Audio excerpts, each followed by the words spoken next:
Hey Josh, I thought I'd just do a recording here real quick and send it to you to kind of go through the Ironman stuff. So after you've had a chance to watch this, then we can get back together and kind of talk through any questions that you have.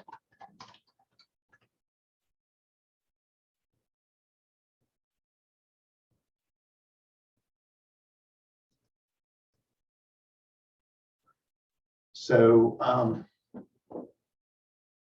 basically, I do all this in a Google Sheet, and I just share the link out to all of the captains, and they make sure to get their teams together. So I don't blast out everybody. I just blast out everybody that's been a captain in the past.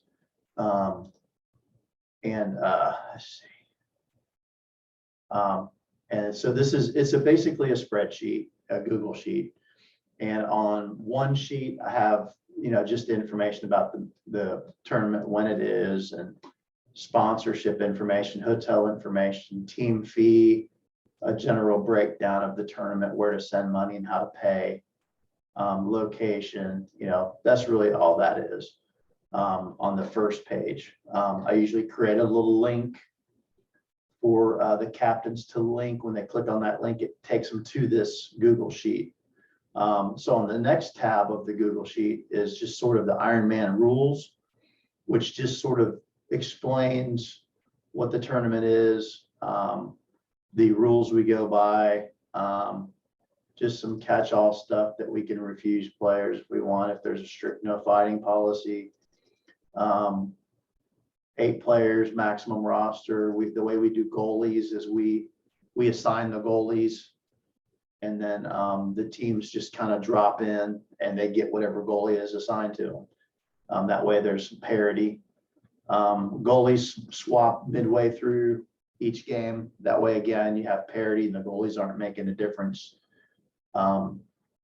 in who wins.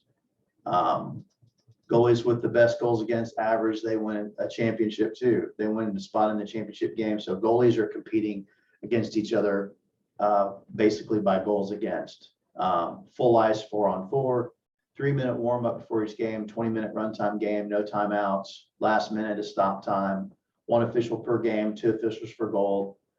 Ties go directly to a shootout. Teams will not go 2 men down. If they get, instead of going down to 4-on-2, they get a penalty shot if they get a second penalty. That way it keeps things moving. 2 points for a win, 1 for a loss, 1 for a ties, none for a loss. Of course, there's no tiebreaker really, so that doesn't apply. But these are just kind of the rules that we go by. And then this is where the captains will fill this in as they get their players. They fill in their players' names, their t-shirt size, email addresses, birth date, USA Hockey number. So this is just sort of how I collect up all the players' information. The captains enter this stuff into the spreadsheet themselves. So that's kind of how they build their teams and register their team. And then that's what all that is. And then these are the goalies, and I just kind of recruit the goalies and put them into a category. Last year we had 3 gold level goalies that we rotated in through all the games. We had 2 silver goalies and 4 bronze goalies. This is the ice schedule. It's just a spreadsheet that they can look at. They can't edit this sheet, but they can see the schedule. Number 1 versus number 4, number 2 versus number 3, etc. This is the 3 games on Saturday, basically. Each game is 30-minute. We have an hour and a half and then a ZAM, hour and a half and then a ZAM. And then we did all the silvers between 8 and 10:45. We did all the golds between 11:30 and 2:45. Then we did all the bronze from 3 until 9:15. So that's sort of how we do the ice and how we do the different divisions.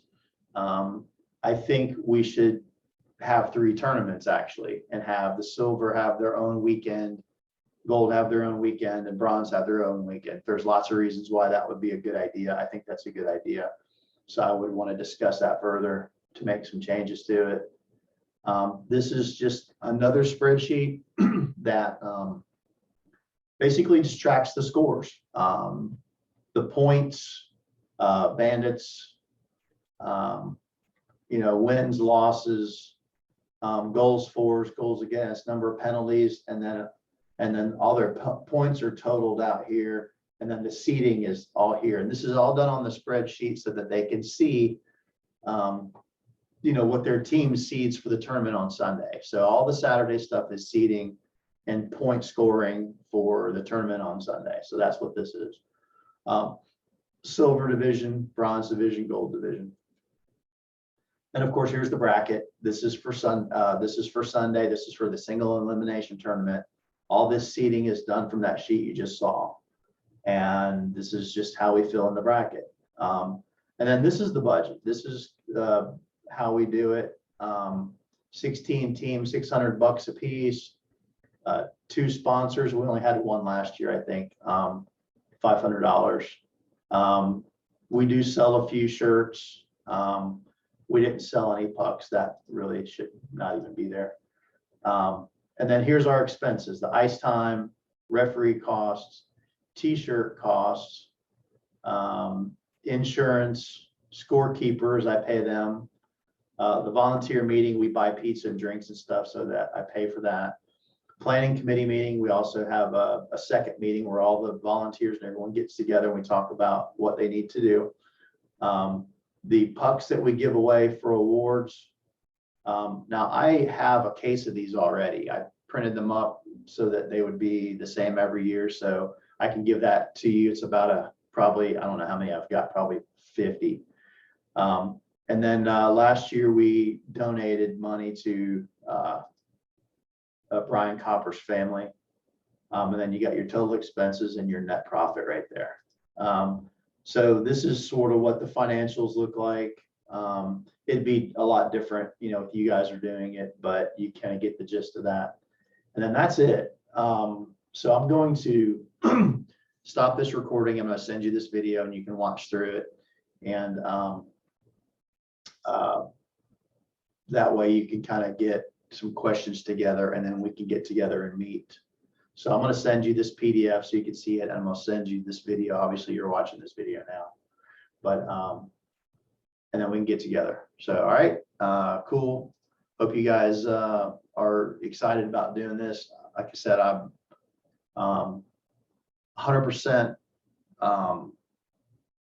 committed to helping put this together and keep it going. I want to keep it going. I just don't want to be the face of it. I don't want to be